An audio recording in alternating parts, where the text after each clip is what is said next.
here with Lauren, one of our kickboxers, an awesome person. So since starting with us, how many pounds have you lost? I've lost about 23 pounds, Okay. but I've gone down like 2 sizes in clothes.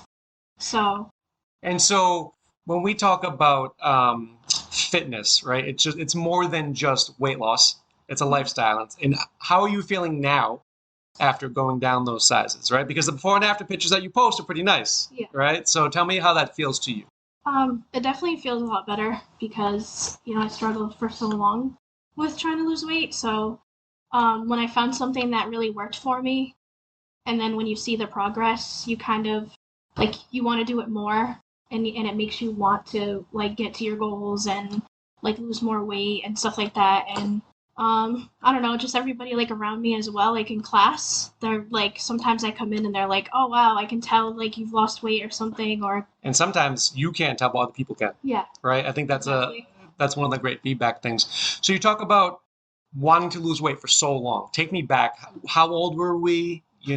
Stuff like that. Um, I want to say back like in my early 20s, like when you like get out of high school and you don't play the sports anymore, and you're working and you're going to school and you kind of like forget about going to the gym because you're like you go from work to school, school to work. And then I got diagnosed with Hashimoto's disease. So Which is a thyroid. yeah, it's like a autoimmune disease where my body attacks my thyroid. So it gives me symptoms of hypothyroidism. So that was a struggle because I lose weight slower than everybody else, and my metabolism isn't like everybody else's. And so one of the things I think which makes a huge difference is having a coach work with you, right? Mhm. So because the coach is going to know they're the bridge. You're here, you want to get here. That's the coach. And when you have a disorder like that, it's helpful to have the coach in your back pocket, being like, "Hey, it's okay. Just follow the plan. We'll eventually get there, even if we're a little bit later than normal." Yeah. Right? But take me back to what did you try before to lose weight, right? Like those stupid diet fad things, like I did It Works. I went to the gym a lot, but I didn't really see any progress, probably because I wasn't doing the right workouts. And like I tried keto, and that just didn't make me feel good at all. And come to find out, like if you have like thyroid problems, you're not supposed to do something like keto because it really messes with your body. So that really sucked.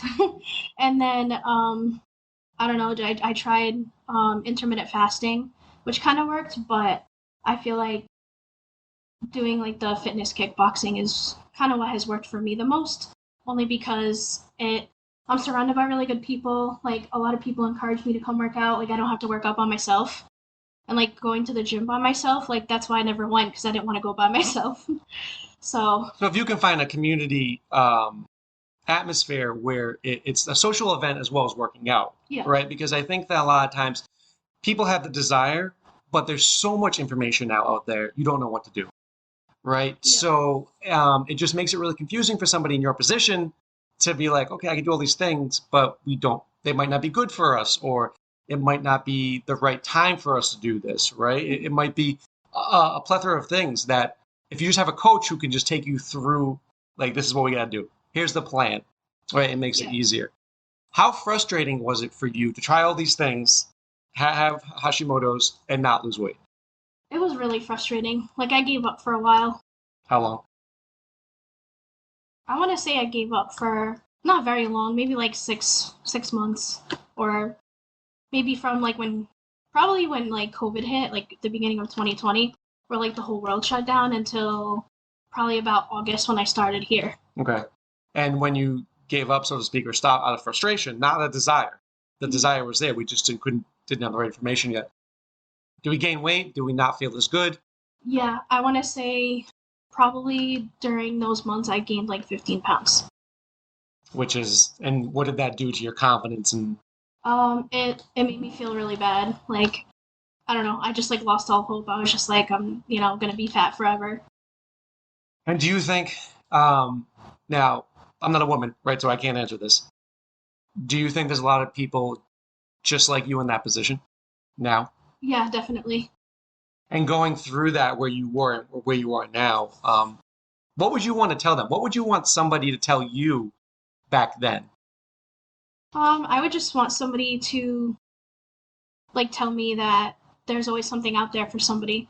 Like say like I told somebody to come here and they didn't like the classes, but they found something else like Zumba or something that worked for them.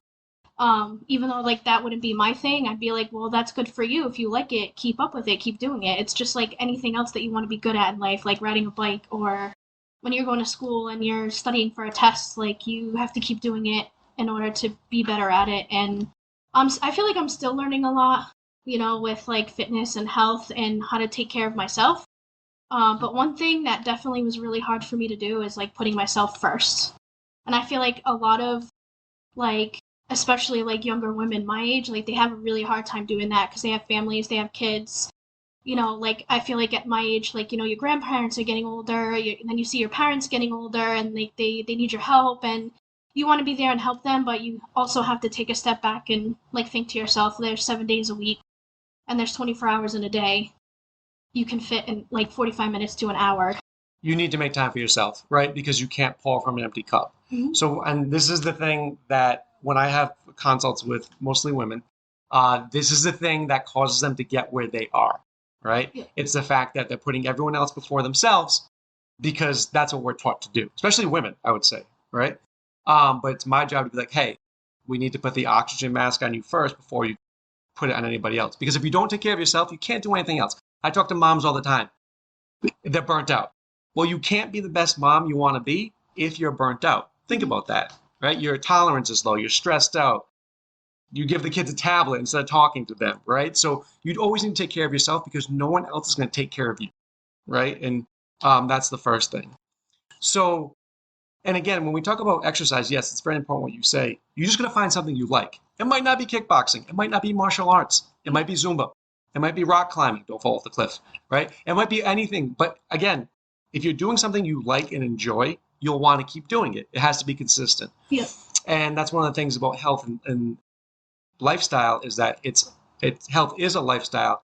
You need to be consistent. It's not that you can just work out for 6 weeks and a challenge and we're done, because then you lose everything, right? Or in this case, you put it back on. Yeah.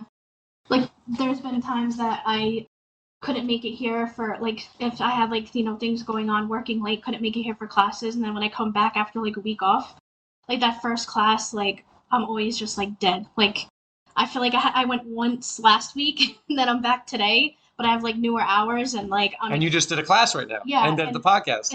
And today I was just like sweating, like oh my god, I should have like it's a reminder. did something last week. It's definitely a reminder. And here's the big thing. It's okay if you fall off the wagon as long as you get back on it. Yeah. Right? Like we like to go 3-4 times a week to work out. But if you work out once in the last week, it doesn't mean you just stop. It just means you pick it up the next week, right? Because we're about those long-term gains, right? Now, I know we have talks. I've been your accountability coach. I think there's a lot of women in this situation, so I want to bring this up. So do you mind sharing just like as like a teenager, as like a child, how growing up as a woman, it kind of affected your thoughts about body image, what you should look like, right? The pressure that society puts on women. Can you talk to me a little bit about that? Yeah. I mean, I feel like when I was in middle school, that started with like Facebook, and then high school was like, MySpace, and then Facebook, and you want to be like the skinny, popular, like blonde girl with blue eyes. And I thought you were gonna say something else. Okay, go ahead. And I especially like when you get into high school, it puts a lot of pressure on girls. Like if you're not skinny enough, if you're not pretty enough, like you get bullied. If you're not really girly or part of like the cheer squad, then you're not good enough. Like I don't know. I had a different experience. Like I always grew up kind of like a tomboy. Like I played the more contact sports like field hockey, and I played softball. And I wasn't always like that perfect like girl next door in high school. So I want to say probably around like sophomore junior year, I did get picked on a lot by For being girls. different and not being the social norm. Pretty much. Like I got made fun of because of, I guess, not dressing as girly, and like I don't know how to really explain it without like saying too much. But girls were just mean, you know what I'm saying? Like if I did wear like a lower cut shirt, and like I was always like, I guess you could say luckier than other girls, and like then I'd be called like really mean names. Like, And how does that affect your self-esteem? And how do you teach yourself as you get older to break out of that, right? Because I have a friend, a very close friend, who we were in elementary school, and he was bullied, and it affects him to this day. We're almost 40, right? And he brings it up. And I remember one time, and my mom, she always said, Mark, just be nice to everybody, right? And that's one of the things that's always really stuck with me. But one time he came up to me, we rekindled in like college. And he's like, Mark, I just want to thank you for being like one of my only friends in like elementary school, because I was friends with everybody, right? But it shaped him to who he is right now, right? He still has, I would say, the scars from even elementary school when we were like, 10, 11. But how did that affect you, and how do you come out of that, or do you not come out of that? Like, what's your experience? I feel like in a way it always sticks with you. Like, you're always aware when you get older, like, should I wear that shirt? Because, like, I remember wearing that when I was in high school, it got me negative attention. Yes, okay. Like, you know what I mean? Hmm. And I don't know, part of me when I got out of high school and I was like, away from, like, I just kind of went forward. I didn't look back. I didn't really have the best experience in high school. I had like my own group of friends. Which is sometimes the best, right? Yeah, I just kind of like, I had, I did have really good friends, but I didn't like I didn't try to be somebody who I wasn't, is what I'm trying to say. Like, I didn't like try to like, go to school wearing like American Eagle and Aeropostale to fit in. I was just like, well, you know what? They don't like me because I wear this. I don't really care. And then, I don't know, when I got out of high school, I just stopped caring. I continued with my own style. And I guess I'm still kind of the same way, but like when girls were mean to me and would call me negative names in high school, like about my body, about like the way I dressed, yeah, it does kind of stick with you. You get like sort of like a body dysmorphia. You start to like I must change at least like 5 times before I leave the house and like look at myself in the mirror to make sure like everything is like put together. Like at least 20 times before I leave the house. I probably like straighten my hair, then I go curl it, and then I straighten it again, and I'm like, I don't know, you know what? Isn't that most girls though? Probably. Okay. But I know what you're saying. So how how much of a life booster enhancer is it when you're coming in here? Because again, we have this mental benefits of working out, right? You feel positive, but now you're more confident. You're losing weight and you're liking the way you look. Does it make that stuff easier? It does, but it also makes it easier that I feel like everybody here is at they're at their like own point in their story. Right. That's a good way to So put like it. I feel like when I first started and I was at the beginning and I was really self-conscious, I had people that were encouraging me like, don't worry, it gets easier. Oh, you'll get there. Or I'd look at like one girl who could like, roundhouse kick like a beast and be like, oh my god, And that like was you today. I was yeah, watching you do yeah. it. And now I feel like I'm that person. Like when I see somebody new come in and they're just like they're literally staring around like, oh my god, what do I do? I just usually like say to them like, hey, it's okay. Just like if you don't know what you're doing, just hit the bag. How fearful and nerve-wracking is it to come into a studio? Now we make it nice on purpose, right? Because it starts from the top down. I want everyone to feel comfortable. But going in anywhere new, do you remember what that experience was like? Even trying to, did you do other studios before us, or were we the Um, first like studio coaching program? How nerve-wracking was that to come in? I was really nervous. Yeah. Like I made sure that I was here like on time and I was like shaking as I was like driving here. I was like, oh my god, I don't even know anybody. But I'm always really nervous, like when Right. it's like the first time that I'm doing something. But everybody made me feel like at home, I guess. And if I didn't know what I was doing, there was always somebody, even if it wasn't a coach, that would show me like the right way how to do it. Or if I didn't hear what, the coach said, they would just like, oh, this, it was this, and like whisper it to me. So I wouldn't I just freeze and be like, now I'm going to look stupid because I didn't hear what she said. And then somebody would tell me and I'd be like, okay, and just like pretend like I knew the whole time. And one of my favorite lines is, if you forget the combo, just make it up. Nobody cares. Yeah, Right? I Just do move. that now. But when I Yeah. first started, I was like, I look like an idiot. But you don't, right?